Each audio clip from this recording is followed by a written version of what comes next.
안녕하세요. 책한민국입니다. 오늘 소개할 책은 운동의 뇌과학, 지은이는 제니퍼 헤이스. 뇌과학을 연구해온 헤이스 박사가 운동에 관심을 갖게 된 계기는 특별하다. 그녀는 대학원생 때부터 특정 생각이나 충동이 반복적으로 떠오르는 정신질환인 강박장애를 앓았는데 이런 증상은 결혼 후 육아를 하면서 심해졌다. 그러던 어느 날 우연히 자전거를 탔더니 기분이 한결 좋아지면서 강박장애가 서서히 잦아드는 경험을 했다. 그 길로 헤이스 박사는 철인 3종 경기를 준비해 도전했고 완주와 함께 마음의 병도 거짓말같이 말끔히 나았다. 그녀는 본격적으로 운동에 관한 연구에 몰입했고 2013년 운동과 뇌의 상호작용을 연구하는 뉴로핏 연구소를 설립해 지금까지 이끌고 있다. 제니퍼 헤이스는 세계적인 명문대학교 캐나다 맥마스터 대학에서 인지신경과학 박사학위를 받았다. 현재 맥마스터 대학의 운동학과 부교수다. 이 책은 단순히 운동과 뇌에 관한 것이 아니다. 그보다는 인생을 헤쳐나가는 일에 대한 것이다. 한때 내 삶은 숨쉬기 힘든 순간들로 가득했기에 여기서 벗어나기 위해서는 반드시 몸을 움직여야만 했다. 운동이 내 인생의 해독제였던 것처럼 당신에게도 그렇게 되기를 바란다. 당신은 더 긍정적이고 회복 탄력성이 있는 사람이 될 것이다. 더 집중력이 높아지고 더 생산적인 삶을 살며 더 의미 있는 인간관계를 맺을 것이다. 우리는 마음을 변화시켜 뇌를 변화시킬 수 있다.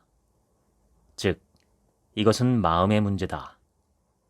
마음을 바로잡아 몸을 움직이고 몸을 움직여 치유를 시작해야 한다.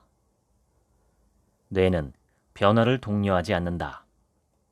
놀랍게도 뇌는 우리가 현 상태에 그대로 머물기를 원한다. 뇌는 항상성을 유지함으로써 몸을 지키고자 분투한다. 문제는 뇌가 생각하는 항상성이 유지되는 행복한 상태가 무려 100만 년도 전의 환경을 기준으로 설정되어 있다는 점이다. 에너지 균형의 항상성은 과거와 현재 사이의 괴리가 상당하다. 허기의 알람에 관해서라면 특히 더 그렇다. 허기의 알람은 기아가 실제적 위협이었던 선사시대에 맞추어져 있다. 우리 뇌에서 가장 원시적인 영역인 시상하부는 여전히 원시시대에 머문 채 움직임이 많아지면 허기의 알람을 사정없이 울리는 것이다. 여기에는 치명적인 함정이 있다. 허기의 알람은 극도로 배고플 때 울리는 것이 아니라 어느 정도 배가 고픈 느낌만 들면 울린다. 뇌는 원시시대를 기준으로 우리가 충분히 움직일 것이라고 가정한다는 의미다. 하지만 현대인은 대부분 그렇게 하지 못한다. 때문에 우리는 필연적으로 움직이는 것보다 많이 먹게 되고 체중을 유지하는 것은 너무나 어려운 과제가 된다.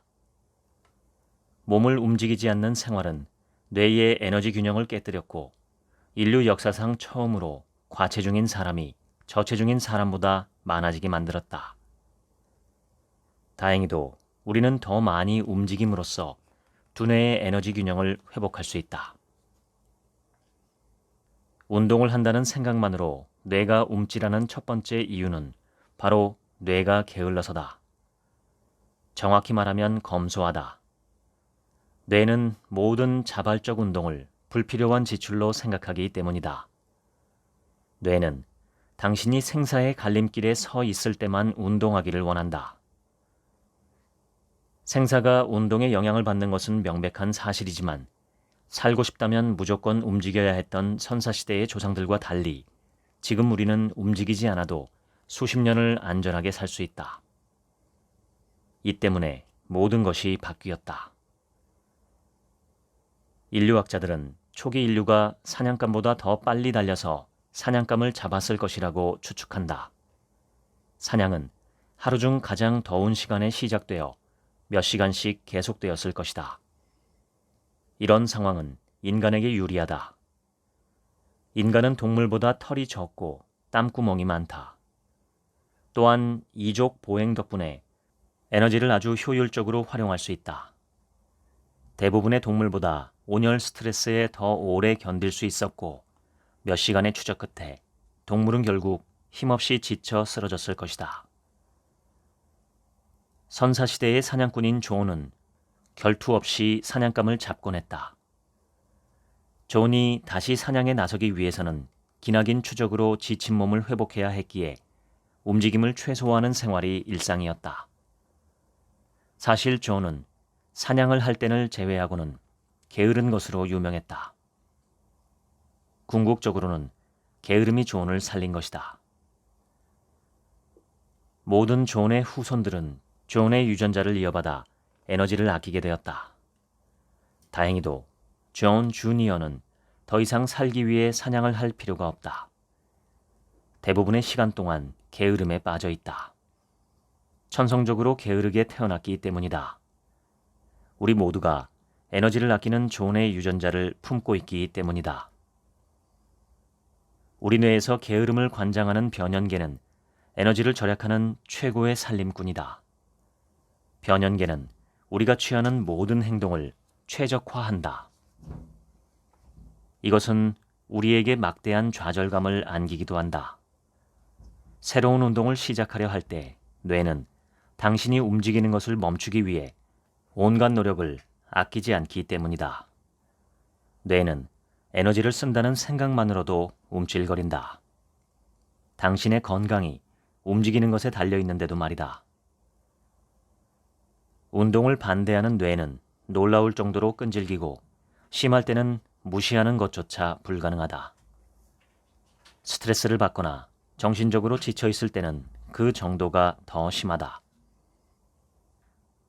정말 당황스러운 것은 우리가 운동을 원할 때에도 게으른 뇌는 계속해서 호소한다는 사실이다. 가장 큰 문제는 대부분의 사람들이 운동을 즉흥적인 회의 정도로만 취급한다는 데 있다. 마음이 내킬 때 스케줄에 운동을 끼워 넣고 싶어 하지만 그럴 만한 시간은 절대 나지 않는 법이다. 답은 간단하다. 미리 달력에 운동 시간을 적어놓는 것만으로도 간단히 해결된다. 최소한 어디서, 누구와, 언제, 어떤 운동을 할지 미리 계획을 세워 기록으로 남겨두자. 실제로 한 연구는 간단한 계획을 세우는 것만으로 우리가 훨씬 더 많은 시간을 운동에 쓴다는 점을 입증했다. 계획을 세운 여성들이 계획이 없는 여성들보다 꾸준히 더 오랫동안 운동을 하고 처음 세운 목표도 달성했다. 달력에 운동 계획을 미리 적어두고 운동에 필요한 시간과 에너지를 아끼자. 운동을 생각하는 것만으로 뇌가 움찔하는 두 번째 이유는 운동이 항상성을 깨는 스트레스 요인이기 때문이다. 한 가지 예시를 들어보겠다. 당신은 옐로스톤 국립공원에서 휴가를 즐기고 있다. 그때 어디선가 으르렁거리는 소리가 들린다. 그 소리는 우리 뇌의 무조건 반사 중추인 중뇌에 위치한 뇌의 청반을 활성화시킨다. 자기를 향해 달려오는 곰을 본 당신의 편도체는 두려움에 불을 붙이고 시상하부를 통해 스트레스 반응을 유발한다. 그러면서 두 다리에 힘을 불어넣는다. 안전해진 상황에서 숨을 고르는 동안 스트레스 시스템은 비활성화된다. 아드레날린과 코르티솔이 기준치로 돌아가고 신체는 항상성이 유지되는 평온한 상태가 된다. 이처럼 스트레스 반응이 역동적으로 증감하는 일련의 과정을 생체 적응, 즉 알로스타시스라고 부른다. 알로스타시스는 신항상성이라고도 한다. 신체에 변하지 않는 기준점이 있어 외부 환경에 맞서 그 기준점을 유지한다는 뜻인 항상성보다 큰 개념으로 뇌가 변화를 통해 안정을 찾아가는 과정을 뜻한다. 인간이 새로운 환경에 적응하고 성장하는 데 도움을 주어 우리는 더 탄탄하고 강하고 건강해진다. 힘든 운동은 분명 스트레스를 가져오지만 뒤에 이어지는 스트레스 반응은 역경의 뇌를 대비시키고 신체를 강하고 탄탄하게 한다. 비단 운동 능력을 향상시킬 뿐만 아니라 삶의 고난을 더 쉽게 극복하고 편안하게 받아들이는 강인한 사람으로 만들어준다. 토끼와 거북이 이야기를 기억하는가? 느리고 꾸준히 가야 성공한다는 우화의 교훈은 운동을 시작할 때도 적용된다. 너무 힘든 운동은 당신을 알로스타틱 부하의 영역으로 밀어넣어 되려 당신의 몸을 망가뜨린다. 반면 너무 쉬운 운동은 몸을 강하게 만드는 데 필요한 알로스타시스를 주지 못하고 아무런 변화도 일으키지 않는다. 당신은 최적의 성장을 위해 딱 맞는 강도로 운동해야 한다. 딱 맞는 운동 강도란 무엇인가? 그것은 사람마다 다 다르다. 운동 스트레스에 대한 내성이 다르기 때문이다. 내가 속한 뉴로핏 연구소는 운동 스트레스 테스트를 실시해 운동 내성을 측정한다. 방법은 다음과 같다. 1. 피실험자에게 자전거에 앉아 약한 강도로 페달을 밟게 한다. 2. 처음보다 강도를 약간 높인다. 피실험자는 허벅지에 약간의 묵직함을 느끼며 페달을 밟을 것이다. 근육은 유산소 대사를 통해 산소를 공급받는데 이제 근육은 더 많은 산소를 필요로 할 것이다. 부족분을 채우기 위해 무산소 대사가 끼어들기 시작하고 이 과정에서 근육의 피로를 유발하는 물질인 젖산이 생성된다. 3. 강도를 한 단계 더 높인다. 피실험자는 근육이 타는 듯한 통증을 느낀다. 바로 이 상태가 젖산 역치, 즉 당신에게 딱 맞는 운동 강도다. 연구소에 갈 수 없어서 딱 맞는 운동 강도를 찾지 못하면 어떡하냐고? 걱정할 필요 없다. 스스로와의 대화를 통해서 당신의 젖산 역치를 추정할 수 있다. 운동을 하면서 스스로에게 물으라. 지금 편안하게 이야기할 수 있는가? 만약 그렇다면 당신은 젖산 역치 아래에 있다. 강도를 높이고 다시 자문하라. 지금 편안하게 이야기할 수 있는가? 답이 아니오라면 그때의 운동 강도는 젖산 역치보다 더 높을 가능성이 크다. 다행인 점은 우리가 운동을 통해 젖산 역치를 이전보다 높은 수준으로 끌어올릴 수 있다는 것이다. 다시 말해, 운동을 할수록 힘들이지 않고 운동할 수 있는 범위가 넓어진다는 뜻이다. 운동선수나 평소 운동을 꾸준히 해온 사람들이 높은 강도의 운동을 기분 좋게 느끼는 이유도 바로 이것이다. 운동 강도는 스스로 정해야 한다. 다른 사람과의 비교는 도움이 되지 않는다. 최근에 많이 움직이지 않았다면 걷는 것만으로도 젖산 역치를 넘길 수 있다. 그래도 아무 문제가 되지 않는다. 중요한 것은 현재 당신의 젖산 역치에서 조금씩 벗어나는 일이다. 걸음마를 떼는 어린아이처럼 조금씩 차츰차츰 앞으로 나아가면 된다. 집 앞을 서성이고 동네를 한 바퀴 돌고 그렇게 한 번, 두 번, 세 번 늘려가면 된다. 무엇이 되었든 당신이 피로를 기분 좋게 받아들일 수 있는 운동부터 시작하자. 꾸준히 하기만 하면 된다. 처음부터 매일 운동하려 하지 말고 일주일에 3번 운동하는 것부터 도전하라. 운동 일정은 달력에 적어두라. 첫 술에 배부를 생각하지 말고 천천히 시도하라. 매주 1, 2분을 추가하는 것에서 시작해 서서히 운동하는 날도 하루씩 늘려라. 개 한 마리를 바닥에 전기가 연결된 우리에 넣은 후 불규칙하고 반복적으로 전기 자극을 가했다. 개는 괴로워하며 탈출을 시도했지만 사방이 막혀 있어 번번이 실패했다. 이후 개를 낮은 칸막이가 있는 다른 우리로 옮겼다. 칸막이를 뛰어넘어 다른 구역으로 이동하면 얼마든지 전기 자극을 받지 않을 수 있었다. 보통의 개라면 자극을 받자마자 칸막이 너머로 간단히 도망쳤을 것이다. 하지만 전기 자극을 오랜 시간 받으며 아무것도 할 수 없었던 개는 전기 자극 구역에 머무른 채 끊임없이 고통을 받을 뿐 도망치려는 시도조차 하지 않았다. 통제할 수 없는 스트레스를 너무 오래 받은 탓에 고통을 멈출 수 있는 방법은 없다고 체념하게 된 것이다. 이것이 바로 학습된 무기력, 즉 스트레스가 유발하는 경직 현상이다. 만성 스트레스는 모든 상황을 극복할 수 없는 것처럼 보이게 만들고 무기력감을 키워 우리를 상황에 굴복시킨다.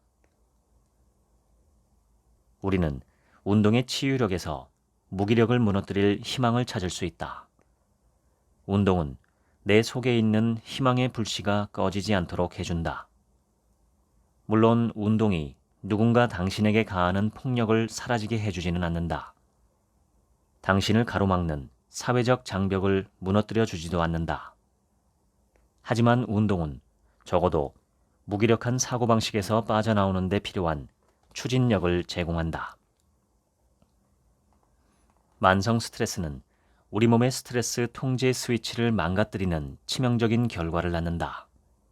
그 결과 몸은 스트레스 저항성이 떨어지고 스위치가 고장난 탓에 코르티솔이 통제할 수 없을 정도로 많이 퍼져나가 몸과 마음이 손상된다.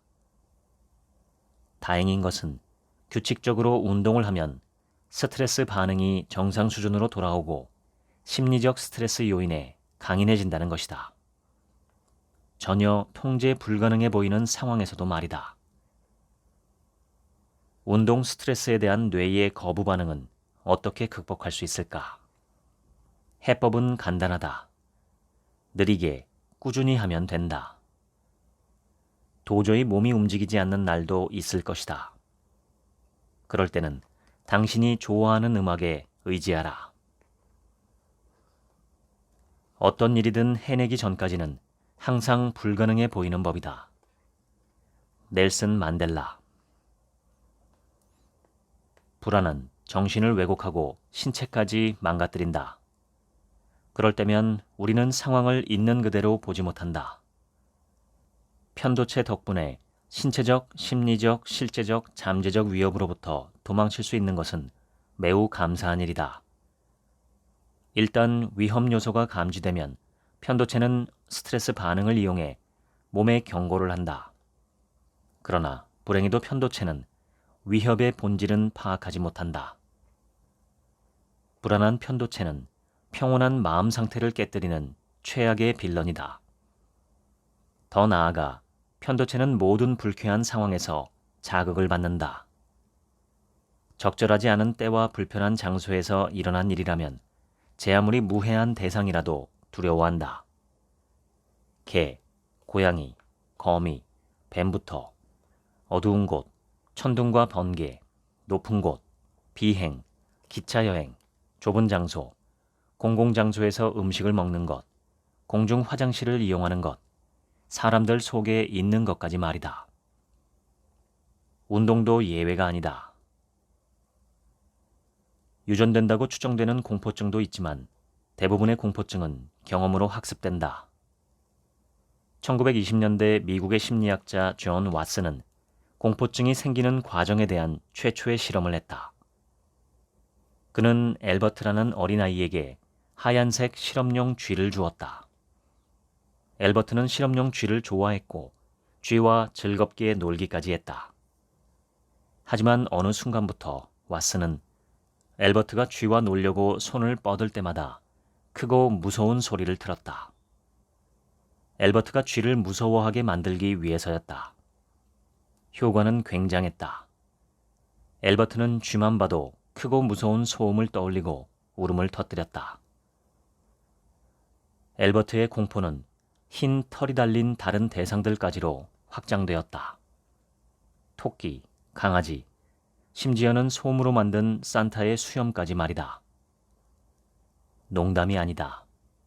그들이 실제로 실험한 결과다. 가엾은 엘버트. 그는 공포 조건화의 희생자였다. 그런데 일상에서도 그러한 일이 일어난다. 외상 후 스트레스 장애 PTSD는 공포가 가장 극단적으로 조건화된 경우다. PTSD를 앓는 사람들은 자신이 겪었던 충격적인 사건을 악몽의 형태로 반복적으로 경험하고 일상생활 속의 사소한 계기로도 사건이 떠올라 고통스러워한다. 자라보고 놀란 가슴, 소뚜껑 보고 놀란다라는 편도체의 행동 지침이 그대로 적용되는 것이다. 우리 연구소는 운동에 대한 심리적 저항을 낮추는 방법을 줄곧 탐색한 결과 일주일에 3번, 약함에서 중간 강도로 30분 동안 운동하면 불안을 충분히 잠재울 수 있다는 사실을 발견했다. 실험에 참여한 모든 사람이 운동한 이후 불안 수치가 낮아졌고 안정감을 느꼈다. 운동은 불안장애 증세를 완화시키는 것은 물론이고 일상에서 마주하는 사소한 불안까지 감소시켰다. 에어로빅, 근력운동, 요가, 태극권 등 다양한 운동들이 불안 개선에 유효한 사실도 실험을 통해 입증되었다. 최신 연구에 따르면 고강도 인터벌 트레이닝, HIIT, 즉 HIIT는 공황장애를 극복하도록 도와준다. 연구진은 다음 순서로 고강도 인터벌 트레이닝을 진행했다. 1분 동안의 힘든 운동, 1분 동안의 가벼운 운동, 이것을 10회 반복했다. 격렬한 운동을 할 때 환자의 심장은 최대 심박수의 77에서 95% 정도로 활발하게 뛰었다. 환자의 공황 발작 심각도가 12일 만에 40% 감소했다. 몸의 움직임이 마음을 치료하다니 정말 감동적이지 않은가? 두려움을 이겨내는 하루 10분 트레이닝을 대략 설명하면 이렇다. 먼저 편안하게 10분간 걷는다. 그 다음에는 가능한 빠르게 걸으라. 그렇게 20초간 전력으로 걸으면 된다. 두려움이 통증을 유발한다면 반대로 두려움을 줄여서 통증도 줄일 수 있지 않을까? 이것이 플라시보 효과의 전제다. 실제로 통증이 감소될 만한 치료법이 아니어도 환자의 긍정적인 믿음으로 인해 통증이 완화되는 효과가 발생한다는 것이다. 당신은 만성 통증 환자에게도 플라시보 효과가 발생하는 경우가 있는가? 라며 호기심을 보일 것이다. 나의 대답은 그렇다이다. 보통 스트레스는 혈관을 수축하고 혈류를 느리게 만들지만 스트레스가 긍정적인 작용을 한다고 믿은 한 연구의 참가자들은 그러한 영향을 받지 않았다. 불안을 없애기 위해 머리에서 벗어나 몸으로 들어가자. 호흡에 집중하기만 하면 누구나 쉽게 할 수 있다. 명상이나 요가를 해본 적이 없는 26명의 사람들을 모집해 호흡을 가르친 연구를 살펴보자. 참가자들은 2주 동안 바른 자세를 유지하며 배의 오르내림과 숨을 들이쉬고 내쉬는 감각을 느끼고 호흡에 집중하는 법을 배웠다. 놀랍게도 호흡에 집중하면 편도체의 활동이 감소해 두려움이 줄어들었다. 전두피질의 활동이 증가하며 비관적인 생각이 줄어들었다. 전두피질이 편도체를 달래면서 마음이 평온해진 셈이다. 또 다른 연구에서는 호흡에 집중하면 통증이 완화된다는 사실이 증명되었다. 호흡에 집중할 때 불안한 마음이 금방 가라앉는 이유는 무엇일까? 우리의 정신은 한 번에 하나씩만 집중할 수 있어서 정신이 신체, 즉 호흡에 집중할수록 걱정에는 신경을 덜 쓰게 되는 것이다. 사실 자신의 마음을 챙길 줄 아는 사람들이 운동도 더 꾸준히 실천할 가능성이 크다. 오늘날 의사들은 정신질환을 여전히 구시대적인 의료 관행대로 치료한다. 우울증, 불안, 강박장애 등 대부분의 기분장애를 오로지 환자가 말하는 증상에 기반해 진단하고 치료한다. 신체 질환의 치료와는 딴판이다. 오늘날의 항우울제 처방 관행은 정신질환의 대표적인 치료법이 되었다. 프로작, 졸로프트, 팍실 등 항우울제가 세계에서 가장 널리 처방되는 약 중 하나인 사실을 봐도 그렇다. 지난 20년 동안 항우울제 처방률은 가파르게 증가했고, 특히 질병에 포함되지 않는 가벼운 우울증에서 두드러지게 나타났다. 대개 항우울제는 득보다 실이 되는 경우가 더 많기에 남용되어서는 안 된다. 항우울제와 관련된 다음의 3가지 문제를 생각해보자. 1. 10대 환자의 자살률을 높인다. 2. 항우울제를 복용해도 10명 중 3명은 아무런 효과가 없다. 3. 가벼운 우울은 오히려 인생에 도움이 된다. 정신질환의 진짜 원인은 뇌의 염증에 있다. 염증은 면역세포가 감염으로부터 신체를 보호할 때 나타나는 반응이다. 사이토카인은 면역세포로부터 분비되는 단백질 면역 조절제로 부상이나 감염을 탐지하면 경보를 울려 면역세포들을 문제 지점으로 호출한다. 상처가 났을 때 빨갛게 붓는 이유가 바로 그 부위에 많은 혈액이 몰리기 때문이다. 염증은 뇌를 포함한 모든 신체 부위에서 생길 수 있다. 만약 뇌에 염증이 생기면 환자는 아직 진단을 받지 않았음에도 병증으로 인한 질병 행동을 보인다. 이것이 바로 스트레스, 뇌의 염증이 작동하는 방식이다. 사람들이 일상의 사소한 스트레스를 대수롭지 않게 여기지만 스트레스는 미래의 두뇌 건강과 직결되는 중요한 변수다. 35에서 85세의 평범한 일반인을 20년에 걸쳐 추적해 작은 스트레스가 뇌 건강에 미치는 영향을 입증한 연구를 살펴보자. 연구 결과 스트레스를 받은 사람들은 그렇지 않은 사람보다 더 우울해하며 일상에서 행복을 느끼지 못했다. 연구진은 감정 기복이 심한 사람이 염증이 가장 많다는 사실도 밝혀냈다. 감정이 면역 체계에 막대한 영향을 미치는 것이다.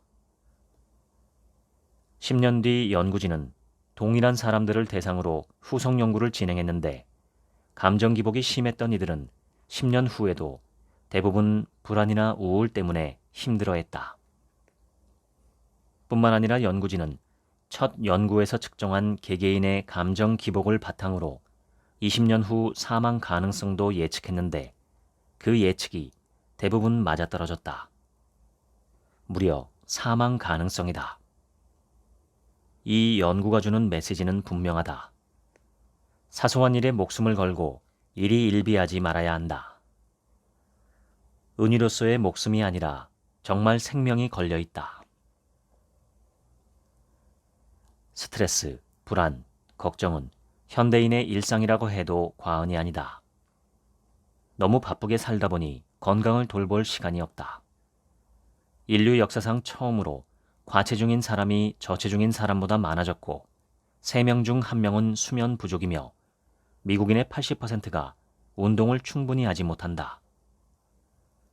이러한 나쁜 생활 습관은 심혈관 질환, 비만, 당뇨 등 소위 생활습관병이란 영역이 새로 생기게 만들었다. 세계보건기구에 따르면 생활습관병은 전 세계적으로 건강을 위협하는 가장 심각한 질병이다. 기진맥진하고 감정의 기복이 생기고 쉽게 우울감에 빠지고 심할 경우 자살을 생각하게 만드는 스트레스는 대단한 사건이나 일 때문에 발생하는 것이 아니다. 일상 속 평범한 일에서 생기는 것으로 이는 우리 모두가 위험에 처해 있다는 뜻이다. 스트레스는 감염성 질환이 아니지만 우리를 아프게 한다. 면역 체계를 속여서 실제로 아픈 부위가 없어도 병에 걸렸다고 생각하게 하는 것이다. 이 현상을 무균 면역 반응이라고 한다. 이질적인 박테리아나 바이러스가 신체 내에 없으므로 무균 상태이지만 면역 체계는 마치 감염된 것처럼 행동한다. 스트레스가 질병을 유발하거나 아프다고 느끼게 만드는 과정은 다음과 같다. 1. 스트레스에 지친 세포를 적으로 오해한다. 2. 면역체계가 지원군을 요청한다. 3. 면역체계가 과도하게 반응한다. 4. 미주신경이 제대로 작동하지 않는다. 뇌는 몸에서 무슨 일이 벌어지는지 알고 싶어 한다. 이러한 뇌의 욕구를 충족시켜주는 정보원이 바로 미주신경이다. 미주신경은 일명 육감이라 불리는 것으로 뇌에 지속적으로 정보를 제공한다.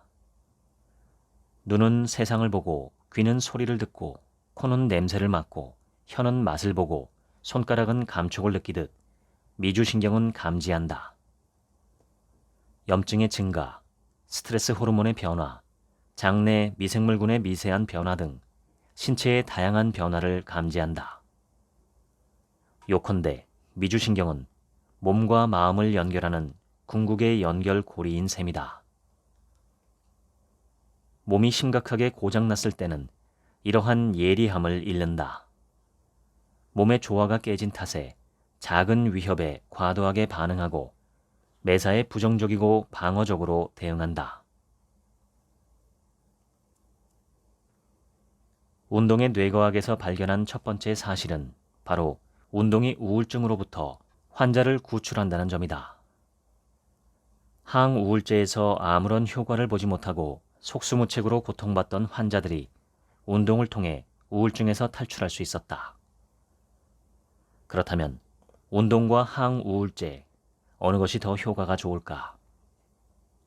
기술적으로는 무승부다. 이것만으로도 정말 놀라운 결과가 아닌가? 하지만 때론 운동이 승자가 되는 경우도 있다.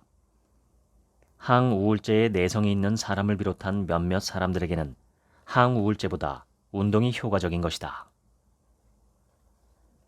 운동은 어떻게 정신을 치유하는 것일까? 운동에는 소염 효과가 있다. 운동을 하면 근육은 마이오카인이라는 특수한 사이토카인을 분비한다.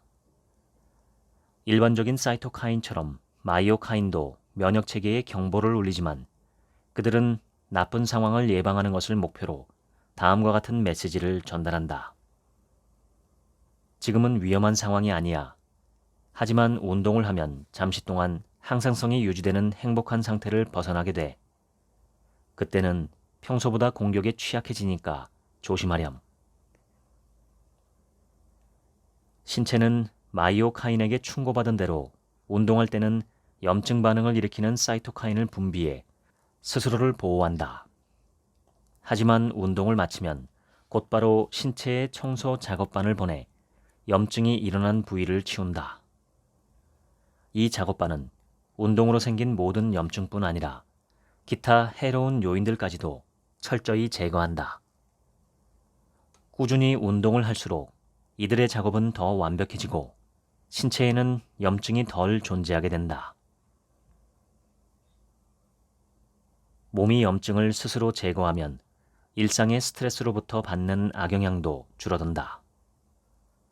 우리 연구소는 대학생들이 가장 스트레스를 많이 받는 기말고사 기간 6주 동안 그들의 정신 건강과 염증의 변화를 추적했다. 이를 토대로 운동이 스트레스로 인해 생기는 우울증을 방지한다는 사실을 입증했다. 오늘 하루 스트레스를 받는 일이 있었는가? 스트레스를 받을 때 당신의 호흡은 어땠는지 기억나는가? 혹시 숨을 참고 있지는 않았는가?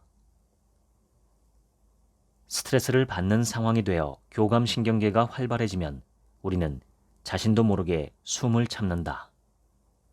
숨이 가빠지면 심장이 빠르게 뛰는데 이때 심호흡을 하면 부교감신경계가 활성화되어 교감신경계를 진정시키고 평정을 찾게 한다. 심호흡을 하면 마음이 편해지는 이유가 바로 이것이다. 그러나 교감신경과 부교감신경이 항상 기량작용을 유지하지는 않는다. 스트레스가 심해질수록 교감신경계의 힘은 점점 더 강해지고 결국 부교감신경계는 백기를 들고 만다. 운동은 부교감 신경계의 힘을 커지게 한다. 근력이 세지고 민첩해질 뿐만 아니라 정신적으로도 강해져 교감 신경계를 진정시키고 일상 속 스트레스에 보다 태연하게 대처하는 것이다. 우울증을 앓는 1,400명 이상의 성인을 대상으로 한 연구에 따르면 유산소 운동과 근력 운동은 모두 우울증을 이겨내는데 도움을 준다. 유산소 운동을 일주일에 3번 했을 때 우울증을 완화하는 효과가 있었고 강도에 따른 차이는 없었다. 가장 중요한 것은 지속 시간이었다. 운동 시간을 10분만 늘려도 항우울 효과가 급격하게 늘어났다. 반면 근력 운동의 경우는 지속 시간보다 강도가 중요했다. 일주일에 2~3번 근력 운동을 할 때 운동 강도를 10%만 높여도 항우울 효과가 급격하게 커졌다. 웨이트 트레이닝, 요가, 태극권 등 모든 종류의 근력 운동이 우울증 완화에 효과가 있었다. 유산소 운동이든 근력 운동이든 종류를 불문하고 모든 운동은 강력한 우울증 예방 주사다. 어떤 강도로든 일주일에 1시간만 운동하면 우울증을 충분히 예방할 수 있다. 모든 운동은 사람의 기분을 좋게 만드는 힘이 있다. 운동을 할 때는 우리의 기분을 좋게 만드는 신경 화학 물질인 도파민이 분비된다. 운동은 도파민을 기준치의 130%로 증가시킨다. 이는 섹스의 도파민 증가치 160%보다는 낮지만 만족스러운 식사가 주는 도파민 증가치와는 같다. 흔히 중독을 유발한다고 알려진 알코올, 니코틴, 코카인 등의 도파민 생성 수치를 보면 운동에 중독될 가능성이 거의 없다는 사실을 알게 된다. 운동으로 생성되는 도파민은 다음의 수치에 비하면 턱없이 적기 때문이다. 알코올은 도파민 기준치의 200% 증가, 니코틴은 도파민 기준치의 225% 증가, 코카인은 350%, 암페타민은 1100% 증가시킨다. 혹시 이런 생각이 들 수도 있다. 기분을 좋게 만드는 도파민이 많으면 많을수록 좋지 않을까? 그렇지 않다. 과도한 도파민은 뇌를 망가뜨리고 치명적인 뇌 손상을 일으킨다. 쾌락이 끝난 직후에도 소량의 도파민이 남아있는데 이것들이 수용체와 결합하지 못할 가능성이 커지는 것이다. 수용체와 결합하지 못한 도파민은 아무런 즐거움을 유발할 수 없다. 아무 일도 하지 않는 백수다. 몸속에 백수 도파민이 늘어나면 음식 섭취나 섹스와 같은 보편적인 보상 행동이 점점 지루해진다. 더 큰 자극을 찾아 더 많은 약물을 사용하고 결국 약물의 내성이 생긴다. 중독 치료에 성공한 중독자들은 중독 치료에 실패한 이들보다 더 많은 양의 도파민 수용체를 지니고 있었다. 그렇다면 해법이 보인다. 재활 중인 중독자들의 뇌에 수용체를 늘릴 방법을 찾으면 된다. 감사하게도 그런 방법이 있다. 바로 몸을 움직이는 것이다. 운동은 도파민 수치를 높이고 도파민 수용체의 수를 늘려 뇌의 치유 속도를 높인다. 약물을 과다하게 사용하면 뇌, 그 중에서도 특히 전전두 피질이 심각하게 손상된다. 불행히도 전전두 피질은 합리적인 사고가 일어나는 영역으로 충동을 억제하고 자기를 관리하는 기능을 수행한다. 모두 약물을 향한 갈망을 참아내고 꾸준히 운동을 하는 데 필요한 능력이다. 규칙적으로 운동을 하면 운동을 하지 않을 때도 갈망을 억제할 수 있다. 일주일에 3번 30분씩 땀이 날 정도로 운동하면 운동을 하지 않을 때에도 메타암페타민 중독자의 갈망이 크게 줄어든다는 점을 발견한 연구도 있다. 운동한 지 단 6주 만에 중독자의 갈망은 줄어들었고 그 이후 6주 동안에도 갈망은 지속적으로 감소했다. 마돈나 뷰더 수녀, 일명 철의 수녀를 알게 되었다. 86세인 그녀는 40번 넘게 철인 3종 경기를 완주했고 지금도 다음 경기를 준비하고 있었다. 심지어 그녀로 인해 철인 3종 경기 여성부에 새로운 연령 부문이 추가되었다. 뷰더 수녀는 나이에 걸맞게 행동하라는 어머니의 조언을 받아들이는 대신 나이는 마음의 문제라는 자기 신념대로 살아왔다. 그녀는 운동이 주는 에너지 덕분에 나이를 먹고 있다는 것을 실감하지 못했다. 노화는 우리에게서 활력을 다 빼앗아간 뒤 우울함을 안겨준다. 당신은 쇠약한 몸을 볼 때마다 우울하고 외롭다. 노화에 대한 고정관념은 자존감과 자신감까지 갉아먹는다. 노화는 악이요, 젊음은 선이라는 생각은 시대에 뒤떨어진 것이다. 이 시대에 치매가 노화와 동의어가 된 지 오래다. 100명이 넘는 노인을 대상으로 진행한 한 연구에서 기억력이 나빠질까봐 걱정할수록 사고 능력이 떨어진다는 점이 드러났다. 연구진은 사고 능력에 아무 문제가 없음에도 치매를 지나치게 의식하는 노인들을 건강염려증으로 분류했다. 그들의 설명은 이렇다. 건강염려증을 지니고 있는 노인들은 기억력이 감퇴할까봐 지나치게 걱정하느라 현재 순간에 주의를 집중하지 못합니다. 그래서 기억력에 문제가 전혀 없음에도 손상된 것처럼 보이곤 합니다. 고정관념은 기억력뿐 아니라 걷기와 같은 기본적인 신체 기능까지 위협한다. 우리의 뇌는 간편하고 신속하게 판단을 내릴 수 있기에 고정관념을 좋아한다. 사람들을 끊임없이 분류하고 같은 그룹 사람들에게 같은 규칙을 일괄 적용한다. 쇠퇴는 노화의 필연적인 규칙이다. 다만 모두가 같은 속도로 쇠퇴하는 것은 아니다. 유전자와 생활 습관에 따라 노화의 속도와 정도는 크게 달라진다. 당신은 남들보다 더 빨리, 더 많이 노화되는 유전자를 물려받았을 수 있다. 하지만 그것을 당신의 운명으로 받아들여서는 안 된다. 비록 4명 중 1명이 치매 위험성을 높이는 유전자를 물려받지만 그렇다고 그들이 무조건 치매에 걸리는 것은 아니기 때문이다. 또한 반대로 건강한 유전자를 물려받았다고 치매로부터 무조건 안전한 것도 아니다. 생활 습관이 유전자보다 더 크게 작용하기 때문이다. 생활 습관은 당신의 생각보다 훨씬 중요하다. 우리 연구소의 연구 결과에 따르면 신체 활동이 부족하면 건강한 유전자는 전혀 힘을 발휘하지 못한다. 노인 1,600명을 대상으로 한 연구에서 신체 활동을 적게 하는 사람의 치매 발병률이 유전적 원인이 있는 사람과 비슷하다는 사실을 발견한 것이다.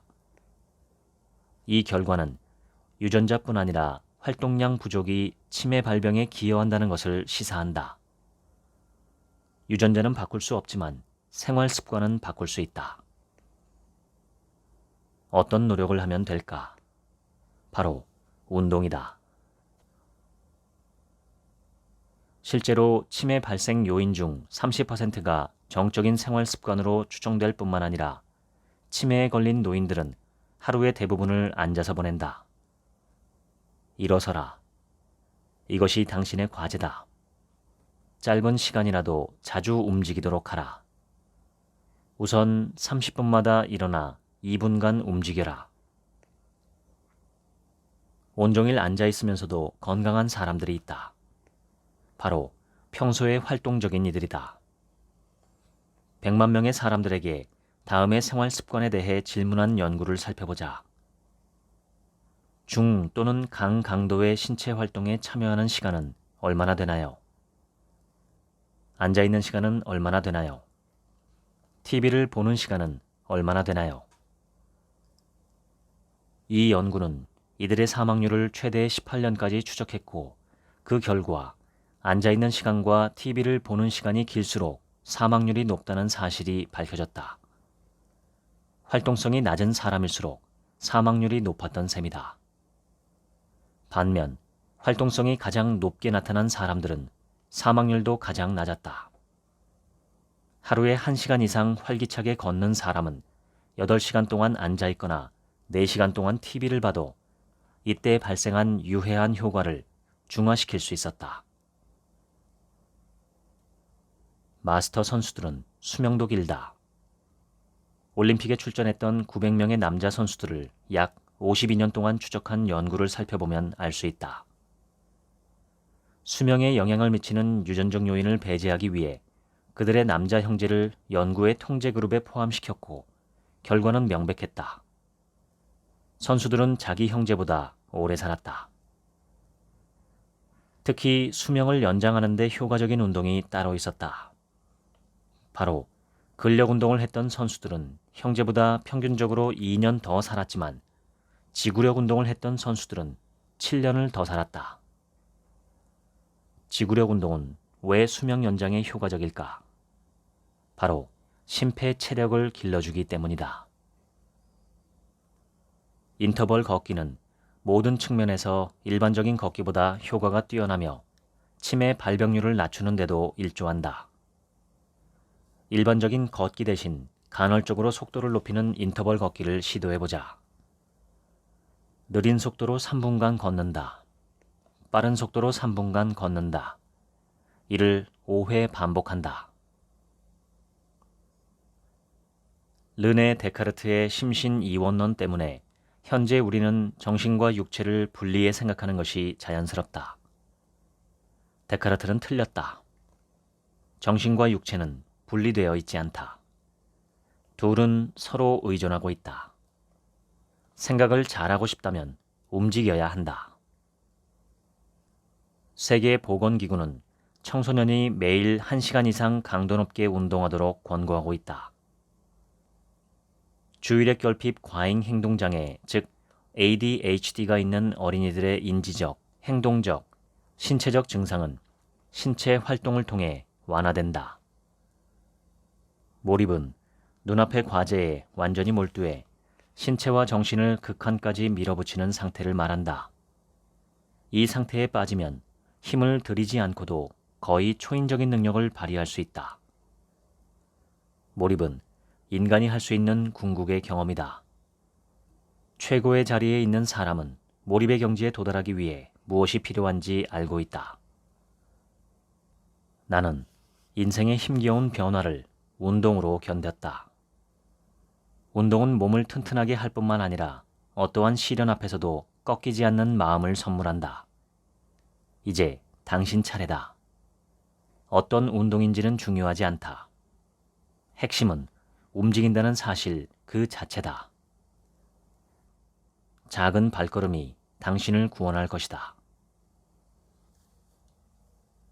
지금까지 운동의 뇌과학 읽어드렸습니다.